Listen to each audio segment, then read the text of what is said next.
and share their story, because I'll say a lot and you'll look at me on some Maibo, esteemed international Tonton, I just came here to be humble. Or I'll say little and you'll be like, hey man, I got a numeracy award in grade 1. Please mention my accolades. Mm. So I'd like you to introduce yourself for those who may not know you. Okay, so my name is Linda SIKHAKHANE. I was born and bred in Umlazi Township. I'm a saxophonist and composer, and I'd like to think that I'm also a cultural worker. Cultural worker. That is interesting. Like I said, it said you were an international artist. Now in my head, I was just like, hey, this guy's not from here. What's going on? International? Where are you from? Are you from here? Yes, I'm from here. I was born and bred in Umlazi, Okay. but due to studies and the type of work that I do, I had the privilege of living in New York for like 2 years between Oh. 2017 and 2019 due to my Eh. studies, and also as a musician, I'm slowly getting opportunities to perform abroad from time to time. Saxophonist, right?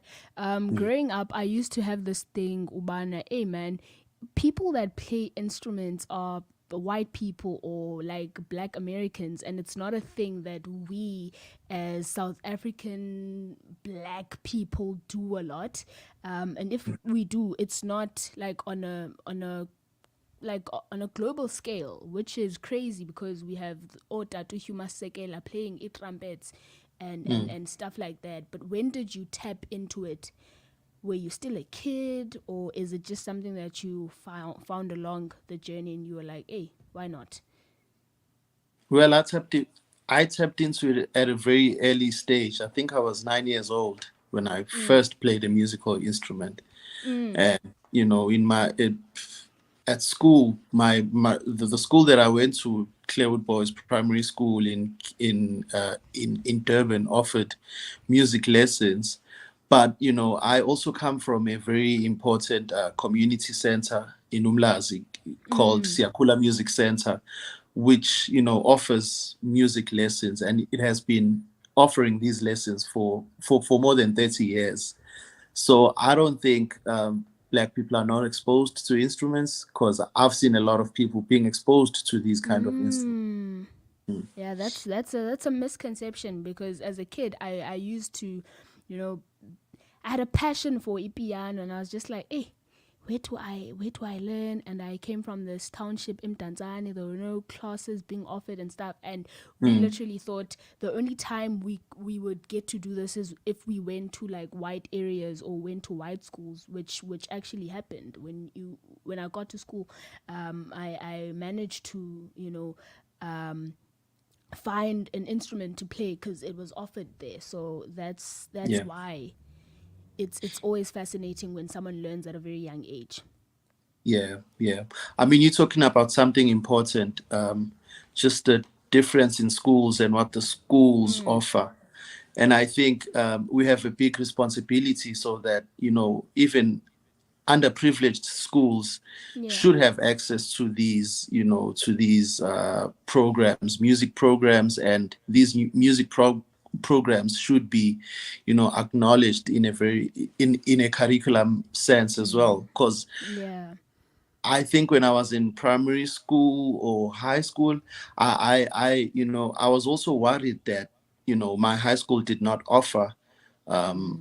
you know just the music section in the curriculum. And I think it's our Yeah. responsibility to create these opportunities for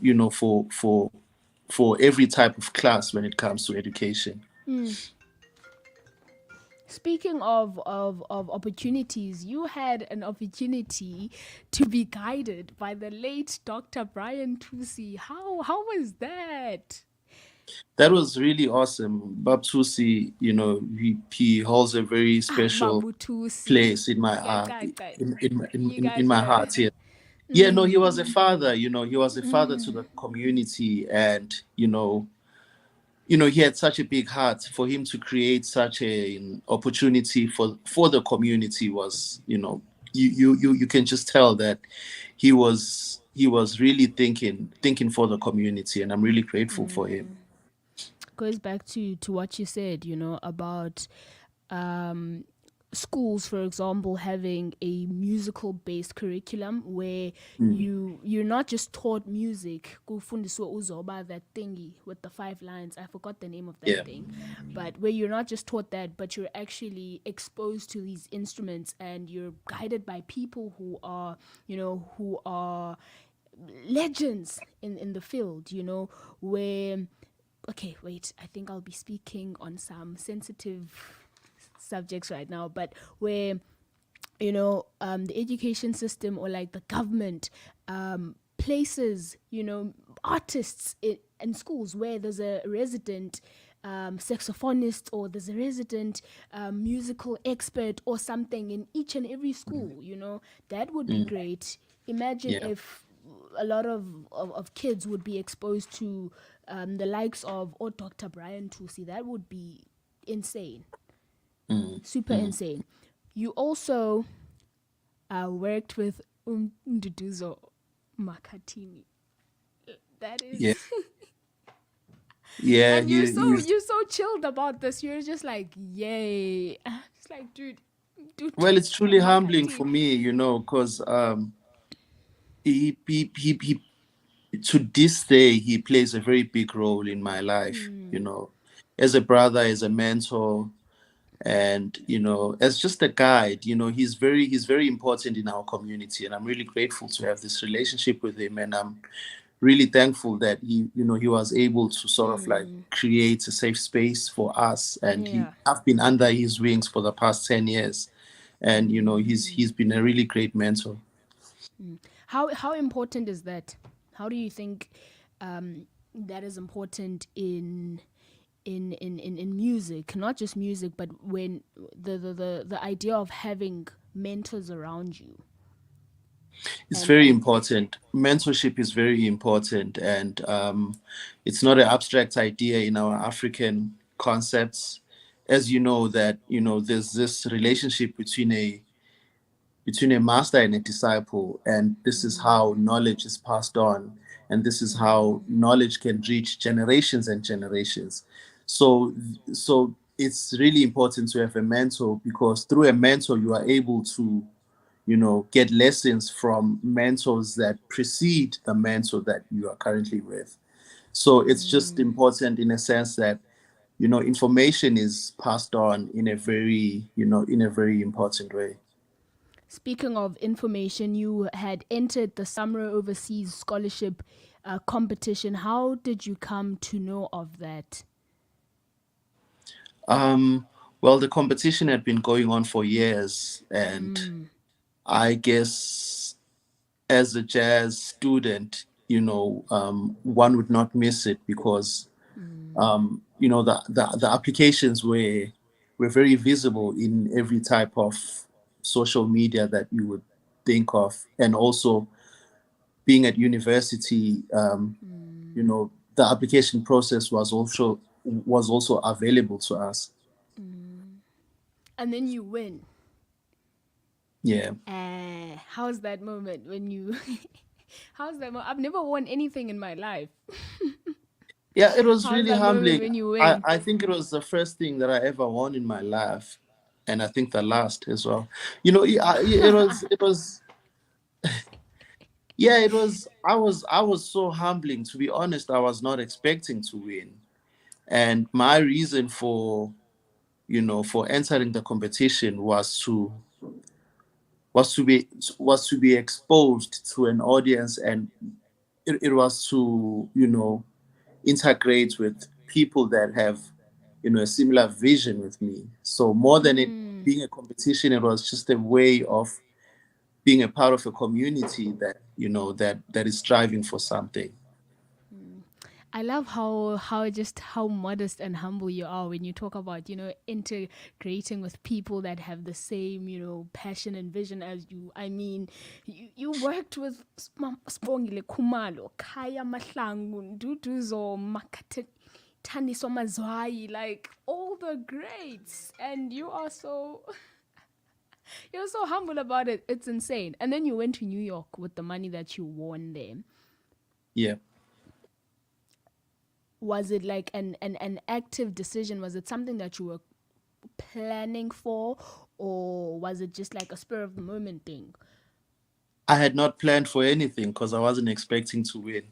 So so that alone was just a shock. And but of course, with guidance from my friends and elders, they were like, man, this is an opportunity for you to go to New York, because I think it's every jazz musician's dream to be in New York. And that's how I decided to go to New York. And luckily at that time, um, you know, a a South African trumpeter by the name of Lised Insane had been studying in New York at the New School, and he helped me, like register, and that's how everything just worked out. That's insane. I'm thinking about how you said you've never won anything in your life until the Samuel Scholarship. And while that may be true, but you've also had quite a lot of great wins, like when you were chosen as, what's this, the Apple Music's Artist of the Month, Oh November yes. 2020. That is a flex during COVID, where people were stressed and their careers were just taking a downfall. You were out here winning, like just getting great wins. That is insane. Yeah, I guess we were striving. That was a very tough time, and music was necessary in a very deep sense at that time. And one of the things that I was thinking about during COVID was that, what is it that we can do as artists to try and make this world a better place? And for me, with all this darkness, I was just trying to search for lights through music, and thinking as an essential worker that the world currently needs right now. Your album, An Open Dialogue, which is Yes. the same one that was nominated, or like chosen rather, as Apple's Music Artist of the Month, was released in 2020. Was that like your first album? That was my second album. Or second album? Yeah. So Oh, that was okay. my second album, which is a live album. It was actually, a performance that I had to present as my final exam at the New School in New York.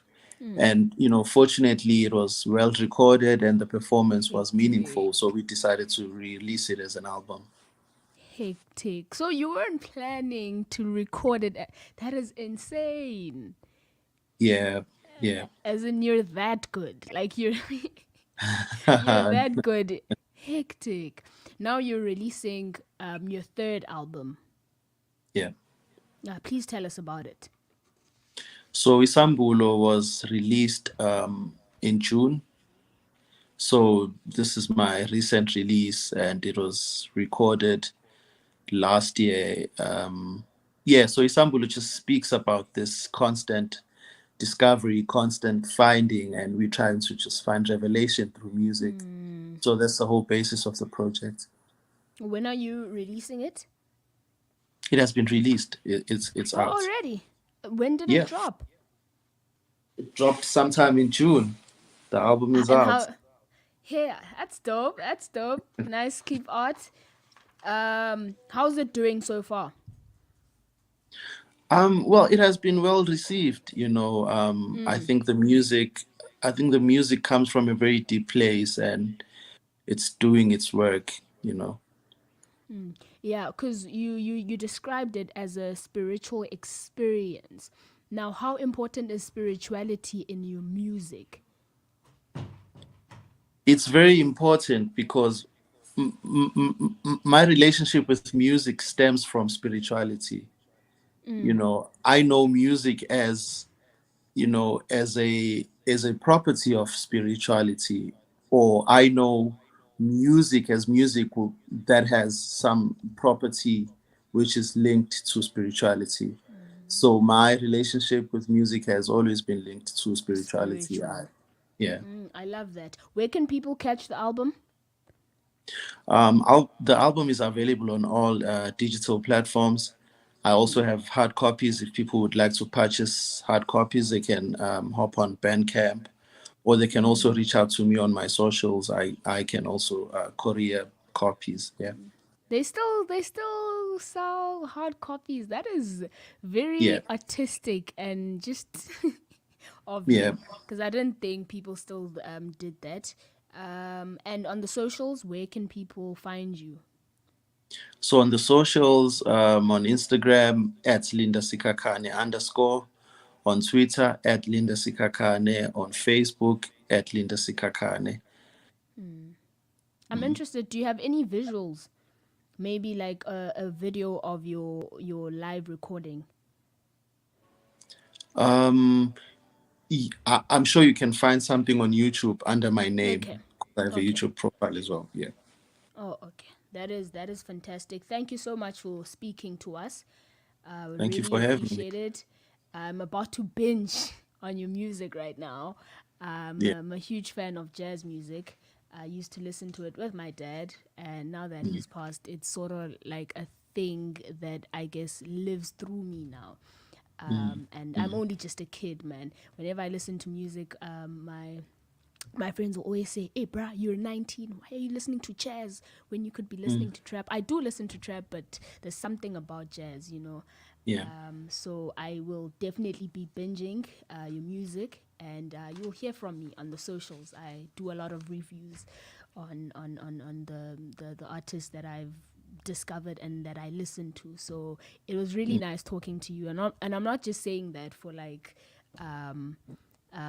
sake of the radio and for the people watching, but I mean it. So I will be checking out your music Thank soon. you. I hope you do enjoy. Thank you for inviting me. It's an honor. Thank you so much, King. Bless Thank up. you. So, And